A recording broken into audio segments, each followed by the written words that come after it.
Welcome to Your Daily Writing Habit, episode number 573. If you are writing a book or thinking about it, or maybe you've started writing your book, but you need some help getting it done, you are in the right place.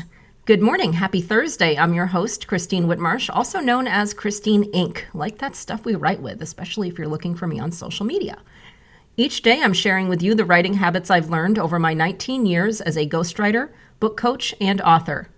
I have found that three things in particular have a huge impact on your success as an author, and they have the ability to turn someone who barely sees themselves as a writer into a published book author. Those three things are writing fundamentals, productivity, and mindset habits. Here's today's quote. I hope to build a reputation as a science fiction writer. That's the pitch. We'll see. Kurt Vonnegut.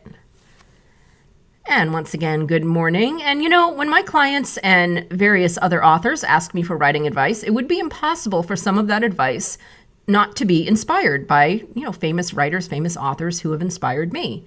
And one of those writers was the late, great, and slightly weird, which I totally relate to, Kurt Vonnegut, the person who I just quoted. And I'm totally in love with how that guy crafted word symphonies and birthed these eccentric characters like Kilgore Trout. They were all communicating their intelligently cynical views of the world. So what does this have to do with your writing? Of course, the purpose of this show, your writing. Well, Mr. Vonnegut had 8 basic rules of creative writing that I always seem to be quoting to my clients, strangely enough.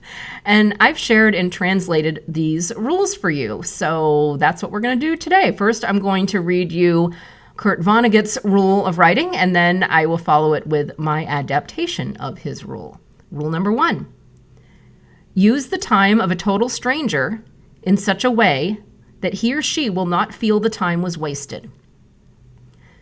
And my addition to this is, how true is this now, especially with the volume of content out there that your audience has to choose from? Use the time of a total stranger so they feel like the time was not wasted. Bring something valuable to the table. Number 2, Mr. Vonnegut says, give the reader, this is my totally favorite thing, give the reader at least one character he or she can root for.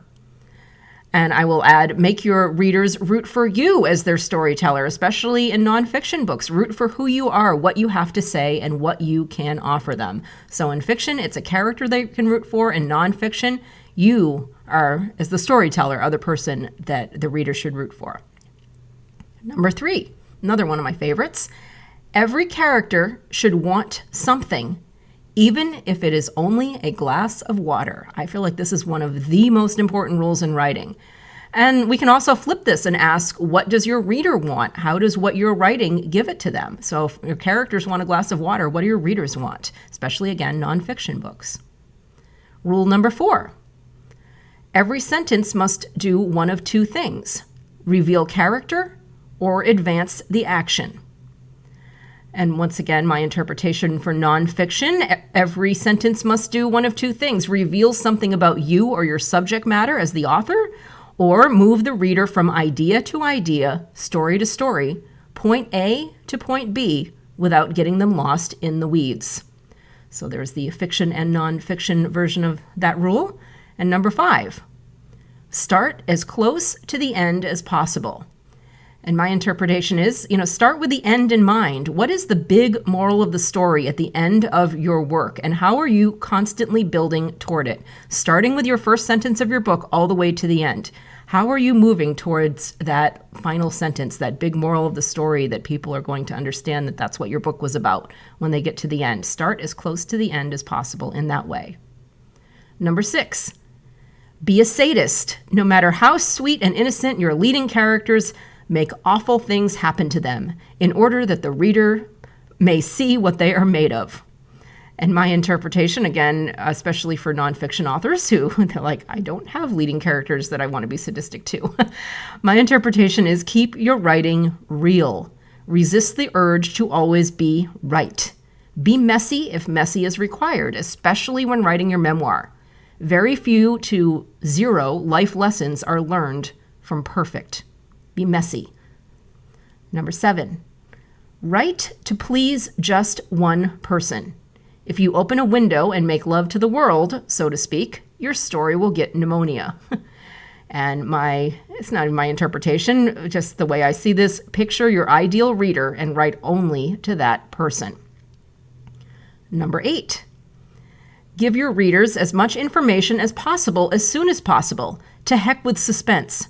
Readers should have such a complete understanding of what is going on, where and why, that they could finish the story themselves. Should cockroaches eat the last few pages?